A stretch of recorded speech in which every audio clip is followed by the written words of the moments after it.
In this video, let me show you how to fix Spotify's sound quality problem. So what you can do in this situation is first of all head over to the settings on your Spotify account, and once you're inside you can just head over to the media quality and make sure that these options are selected to high or very high if you do have a premium version. So make sure you select the very high option on the Wi-Fi version as well as on the cellular data version if you're currently using a cellular data. Also make sure you turn off the auto adjust option so that the highest quality always plays.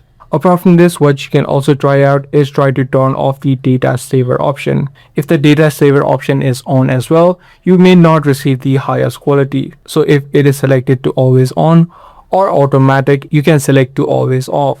The last thing that you can do is you can head over to Playback and make sure that the volume normalization is disabled. By doing these few steps, you should be able to fix the Spotify sound quality problem.